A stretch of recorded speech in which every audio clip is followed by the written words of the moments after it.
So, what is a guy from Utah doing speaking to a bunch of good folks in New Hampshire? How many of you were here last year? All right, awesome. You understand that there's an answer big enough. There's an answer big enough to what we're dealing with on national security, on economic independence, on energy independence, and on protecting our environment. How do we get this going?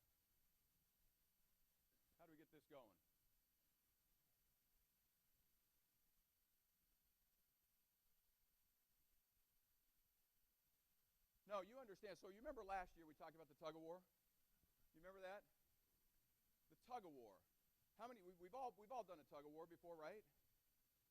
We brought up two teams, and often we think that the object is to pull one team to the other. But in the tug of war that is federalism, the object is to keep that flag, our liberty, our property, our self-government, balanced perfectly in the middle. The problem we've got is we've got 13 members on one side, now 50 members on one side that forgot that they're supposed to pull on the rope.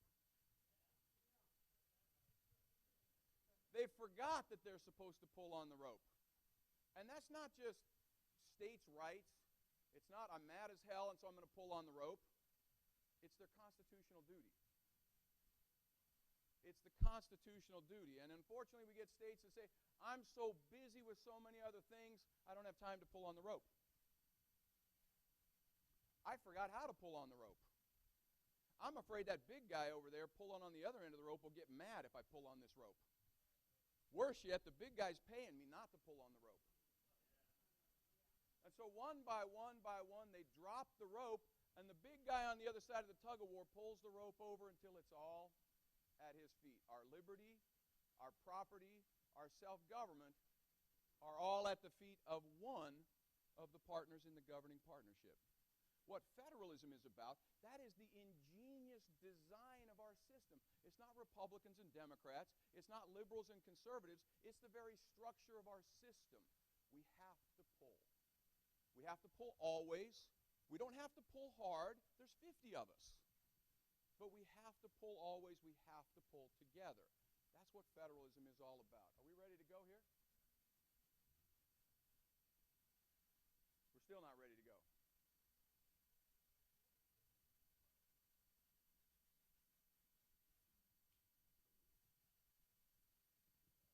Here we go. Now we're up a little bit. Now we're talking. Look at that. Technology.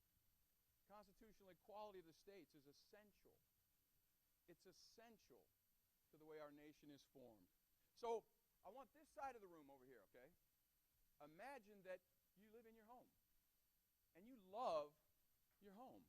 You love where you live. You don't want to live anywhere else. But your city comes out with a new order. And the city says, we're going to lock up half your house. You can only use half your house. Now, in the half of the house that you can't use is your kitchen. And in the half of your house that you can't use is the shutoff to the gas and the power and the water. Right? So imagine that you get fire, you get emergency. How are you feeling right now? Over here. Not so good. Now, that's going to have an impact on your life, isn't it? Now, what about, now over here, imagine over here, you're the neighbors. You're the neighbors. Is the fact that they can't shut off the gas if there's a fire, might that affect you?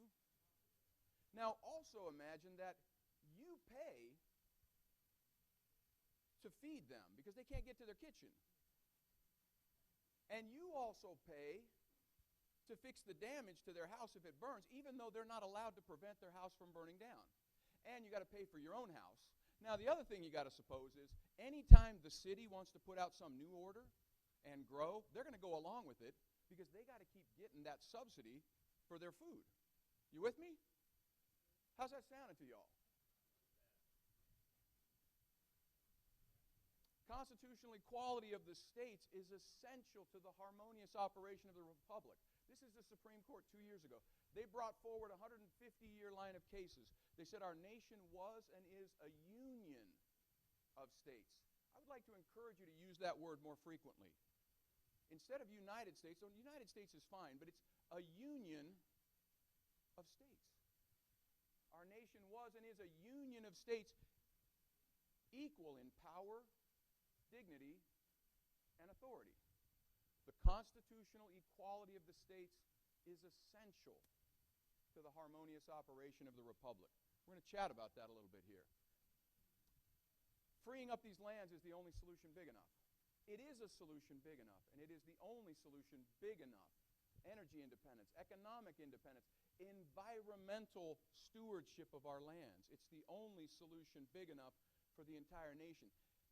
For the security of our nation, it is the only solution big enough. Now, I came to this kind of a strange way. I started my family in Japan. I was working for the mayor of the city of Osaka. I was in the International Relations Department. Had my first child in Japan. I care about my children deeply. When I started in the mayor's office, I show you that picture just because I'll never be able to do that again in my lifetime. When I started in the mayor's office in the city of Osaka, second week on the job, they said, Ken, we're glad to have you here, most important bilateral relationship in the world, but just so you know, we're looking to China. Now, this is in the mid to late 80s.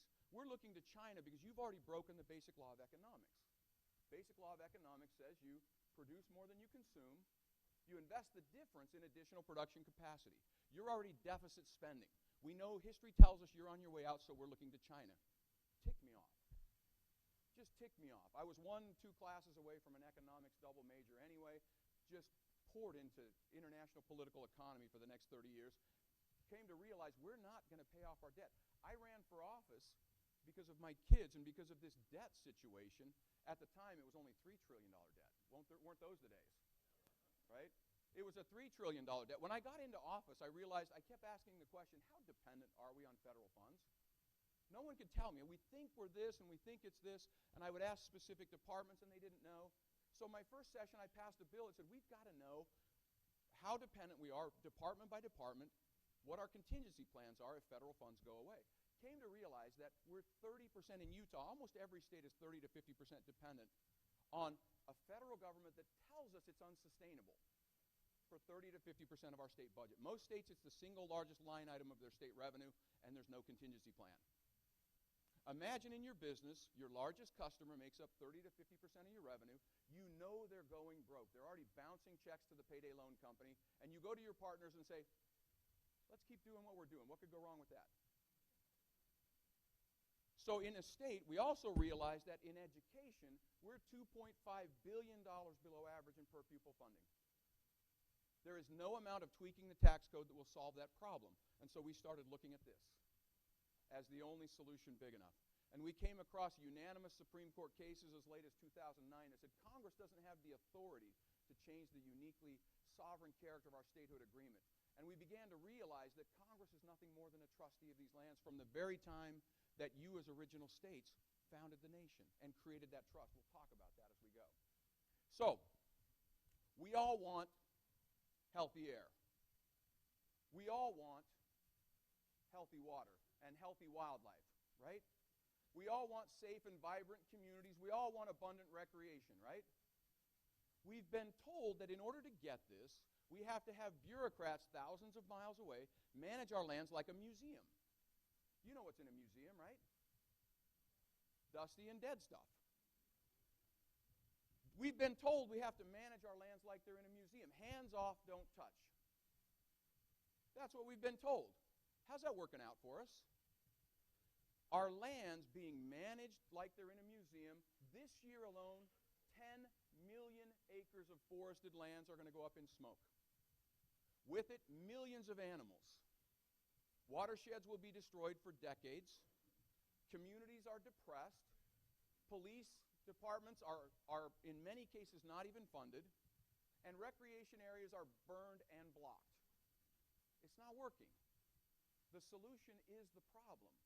We've got to free the lands so we get back to where the gardener gardens the land. Those, you know the gardens, right? Who better to manage a garden than the person that knows the soil, knows the climate, knows the conditions, knows the pests, is right there if anything happens to the land, whose livelihood and life depends upon the long-term stewardship of the garden.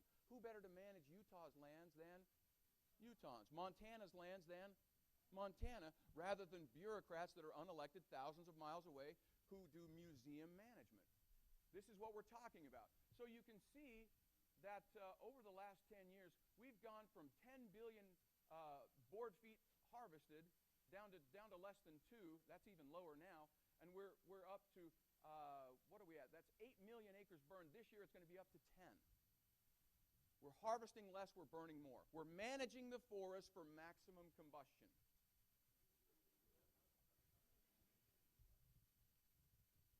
This is going to be off the charts this year. We can't even measure it. And so with the fires come smoke. We've been in Salt Lake. We've been eating the smoke from Oregon and Washington all summer. You can't even see the mountains on either side of the freeway. Now, after the fires, of course, you're not done with the fire alone, because after the fire, then you get the floods. Because there's nothing to hold the water back, and that's the sponge that holds the water for the second most arid state in the nation. 77% of our watershed is one spark away from being gone.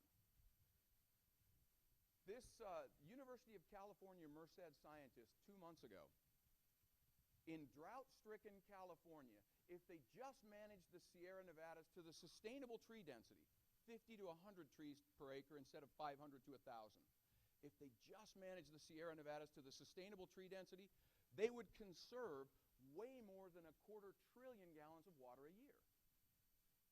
And they would have a healthy forest, and they could fund education and public safety.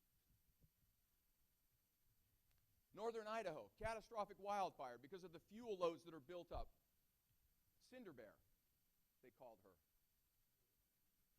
Struggling through the catastrophic fire to find her way out, burned up to her elbows, luckily finds a spot that's not an inferno, huddles under a trailer. They find her, and they nurse her back to health. She's the lucky one. They nurse her back to health just to be released into another overgrown forest. Millions of animals a year are not so lucky. This woman in Oregon, single woman at home. In her home, someone's beating on her door. Naturally, she calls 911. 911 responds, "I'm sorry, the sheriff only operates between 9 and 5. We don't have the budget. Can you ask him to go away?" True story. "Can you call back tomorrow?" The woman was raped and brutalized. I stayed in Sheriff Gilbertson's home in Josephine County, Oregon. Sheriff Gilbertson, on his sheriff's patch, has a logging truck. Josephine County has some of the most productive forests in the nation. They've been shut off by museum management, by bureaucrats thousands of miles away. Their forest that was their asset, that protected that woman in her home, is now a liability managed for maximum combustion. It doesn't have to be this way. In Montana just this year, Montana has some of the best firefighting teams in the nation. They equip their helicopters so they can carry more water, they can carry it faster. On average, the vast majority of fires in Montana are put out at 10 acres. As the fires were raging off the federal lands, the Montana crews, 5 of them were ready to mobilize and do what they do best. And the Forest Service said, "You can't mobilize. Your helicopters are not on our approved list." And so they sat and watched thousands of acres burn, millions of animals burn, watershed destroyed for decades, and air polluting their state for weeks. You can't make this stuff up. You cannot make this stuff up. It takes a bureaucrat to actually put this stuff forward. 2 years ago, 2 years ago, in the budget discussions, they said, "Let's make it hurt." And so they shut down a multi-billion-dollar industry. In the state of Utah alone, it's $10 billion. Overnight, they shut down the national parks. They actually barricaded the roads for miles back. For Mount Rushmore, they barricaded the roads miles back so you couldn't even see a glimpse of it from the road. This is what museum management is like. Hands off, don't touch. Unfortunately, no. This is bureaucratic central government run amok. So this is the Government Accountability Office 3 years ago now. In Utah, Colorado, and Wyoming, there is more recoverable oil in those 3 states than the rest of the world combined, locked up in federally controlled lands in this museum management. What sane nation in the world would put its energy policy in the hands of foreign powers when you have the assets sitting right there. 60 Minutes, about 4 months ago now, 60 Minutes said modern life's technology is in the grips of China. All of this computer technology, renewable energy technology, and our military technology. We can't put a fighter jet in the air, we can't put a battleship on the water, a submarine under the water, without rare earth minerals, and China controls about 90% of the world market of rare earth minerals. And we have rare earth minerals locked up in abundance from New Mexico to Alaska. What rational nation in the world puts its national security in the hands of its adversaries? It doesn't have to be this way. There is a solution big enough. This is why it matters to New Hampshire, don't you think? This is why it matters to all of America, don't you think? So you look at these maps, right? Here you've got the federally controlled lands. More than 50% of all land west of the Rocky Mountains, less than 5% of the land east of the Rocky Mountains controlled by the federal government. This is wilderness and roadless rules here. This is wildfires more than 250 acres. Managed for maximum combustion through museum management.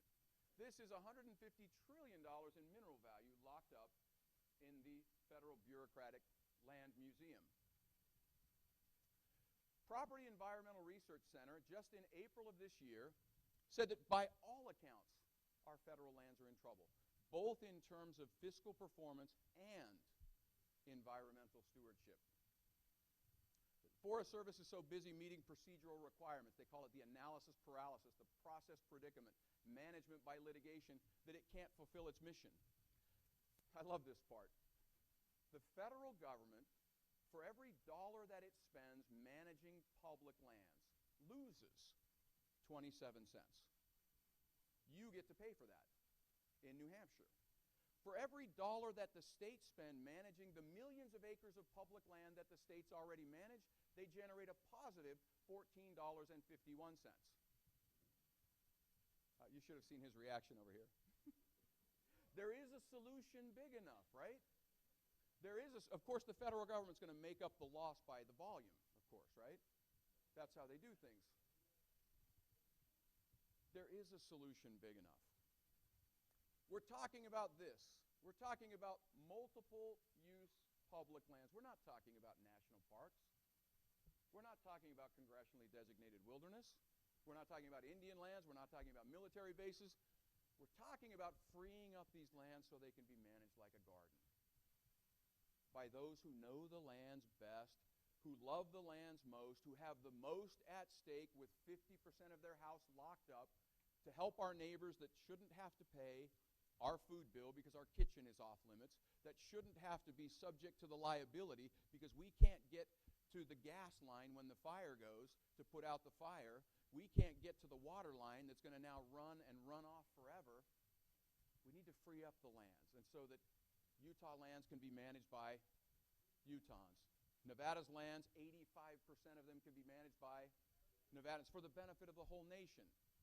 Now, here's what's fascinating.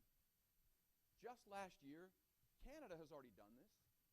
Canada discovered, right? They discovered this, that when the decisions over land, water, and resources are made by the people closest to the decision, they get a better decision. They get better economic and better environmental results. Surely in the United States of America, founded on the principles of liberty, property, and self-government, we could be at least as good at protecting those fundamental rights as socialist Canada, don't you think? It's time to free the lands. It matters for our state, it matters for our nation. So where's the line? I've got the little contest for you as we go. If you'll get, I'm going to tell you right now so you can prepare in advance. I've got about 20 or 30 of these little books with me. If you'll go on to AmericanLandsCouncil.org, there's a petition to free the lands. We want better access, better health, better productivity. The first 20 or 30, I think they have them back here, that sign that petition, go back and they'll give you a book, and we'll put the information up here later. So let's look at the basic principles, right? We've been talking all day. Congress, the federal government is a government of enumerated power.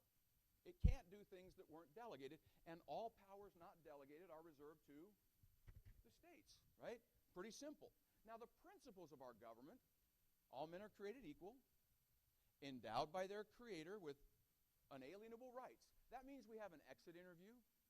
If we're endowed by our Creator, that means we're going to answer to that Creator for what we do in blessing other people's lives with what we receive.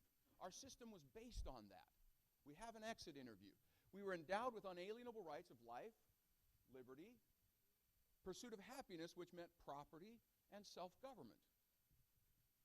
And to secure these rights, governments are instituted among men. This is why government exists. It doesn't exist to give you stuff. It doesn't exist to take things from this neighbor to give to this neighbor whose kitchen we're locking off. It exists to secure these rights. And it derives its just powers from the consent of the governed. Who's that? That's us. Now, that means we're the boss, right? So if we want to be the boss, we have to act like the boss. Simple, right? If we want to be treated like the boss, we have to act like the boss. So, this is George Sutherland. He is our only Supreme Court Justice, U.S. Supreme Court Justice from Utah. We're very proud of him. He tells us about these rights. He says, man has three great rights: life, liberty, and property. And they're so interconnected as to be a single right. Because if you give a man his life, but you take away his liberty, you take away all that makes life worth living. If you give him liberty, but take away his property, which is the fruit and the badge of his liberty, you still leave him a slave. Property is the master right. In the United States of America, surely we could free the land for better environmental protection, better economic productivity, national security, can we not?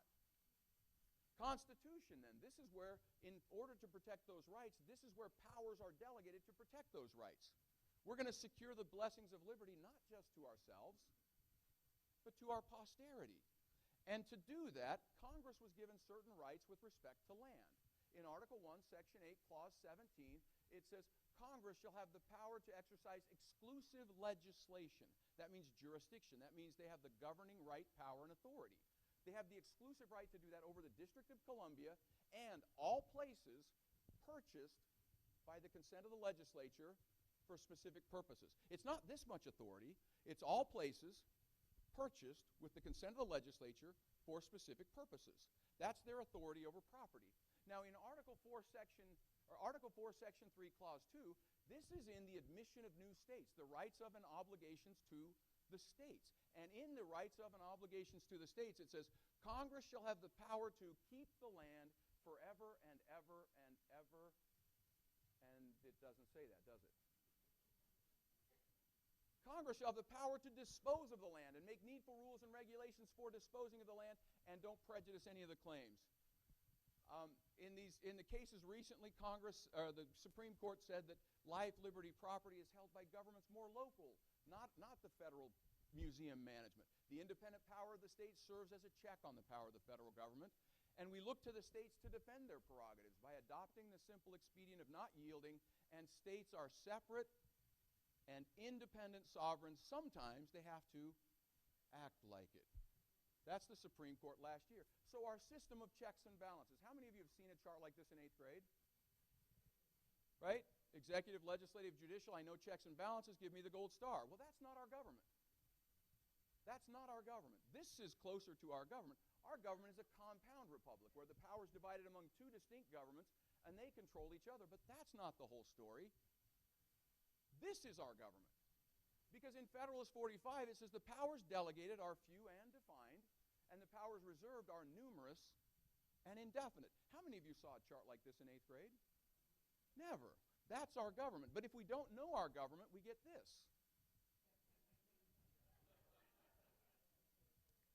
Rights we don't know are no better than rights we don't have. Rights we don't exercise are no better than rights we don't have. James Wilson said, in the Constitution, we drew the line with as much accuracy as was possible. So does the federal government have authority to control Western lands? No, indeed they do not. How did they get to hold lands anyway? They're in the middle of the Revolution. Revolutionary War. This is where the public land question started. They're in the middle of the Revolutionary War. 7 states have claim to Western lands, 6 don't. How many of you have children? If you give lollipops to some of your children but not others, does that work out well? No, it doesn't, does it? It doesn't. So the states put the lands in trust. to fund the Revolutionary War. The federal government merely held the lands in trust. Supreme Court has said as much. They hold it in trust for the states ultimately to be created. We're going to skip through some of these. So this is what the western lands used to look like. Michigan, Iowa, Louisiana, that great western state of Florida over there, you see that? 90% federally controlled for decades. They're not like that anymore. Their complaints, we can't educate our kids. We can't grow our economy. You're hoarding all of our lands. Our people are leaving the state. That was Florida's resolution to Congress. It was one man. One man stood up. Thomas Hart Benton. He was a Democrat from Missouri. Thomas Hart Benton said, my election to the Senate found me doing battle for changing this system of disposing of the public lands. I resolved to move against the whole system. I did it in a bill, but more so it was speaking to the bosses and getting them energized so they could hire and inspire leaders with knowledge and courage to move forward on the only solution big enough for our nation.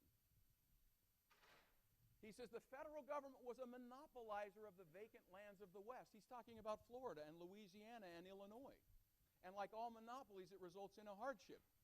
But the members of Congress, and I would submit the presidential nominees that you're going to select here in New Hampshire, should fix their eyes steadily on the period of the speedy extinction of the federal title to all the lands within their boundaries, and they did.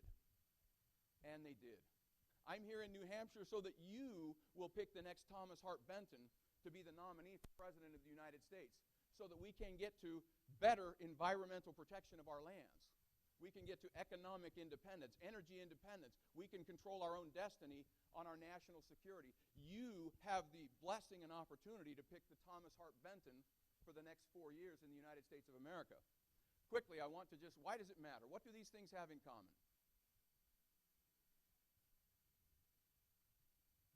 What do these things have in common? Richard Sherman, NFC Championship game, he gets his arm blasted in the game. He's doubled over in pain the rest of the game, but he stays in the game.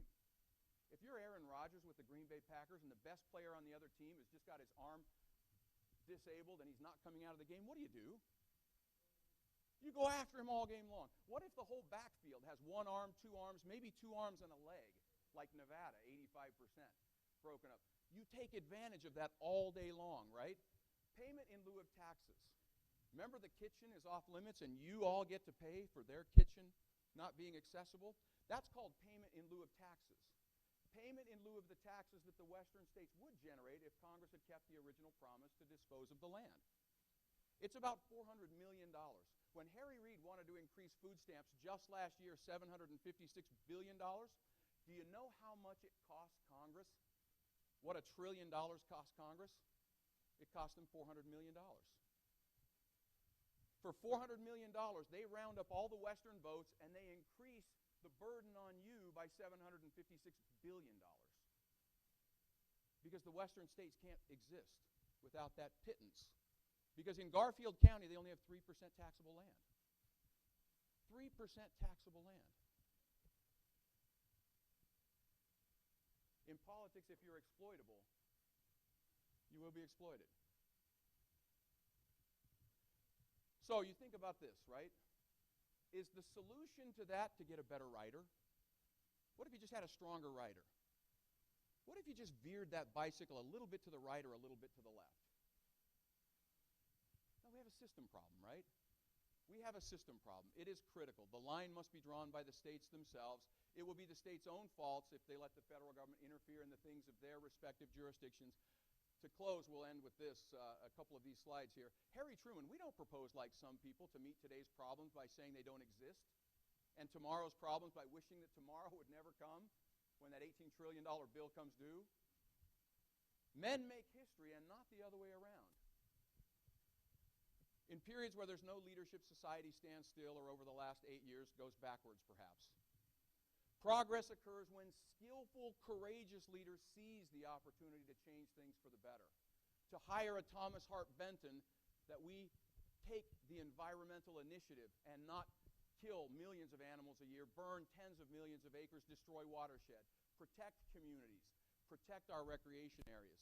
Here's where you can go on the petition. I've got those books. I've got 20 to 30 of those books. The first ones you can actually text and sign the petition. And I'm just going to finish with this. Will you please here, I want you to, as you vet these candidates, would you please contact me, info@AmericanLandsCouncil.com, and let me know who you think is the next Thomas Hart Benton so that we can tell the nation as they come west and as they go. Because this is not just a Western issue. Let me finish with this. Ronald Reagan, height of the Cold War. Red phones, Russia, it was tense. If he were here today, he would tell us the very same thing. This is a wonderful time to be alive. We are lucky not to live in pale and timid times. We've been blessed with the opportunity to stand for something. For liberty and freedom and fairness and the master right, which is property, these are things worth fighting for, worth devoting our lives to. So let us go forth with good cheer and stout hearts, happy warriors, out to seize back a country and a world of freedom. Thank you very much.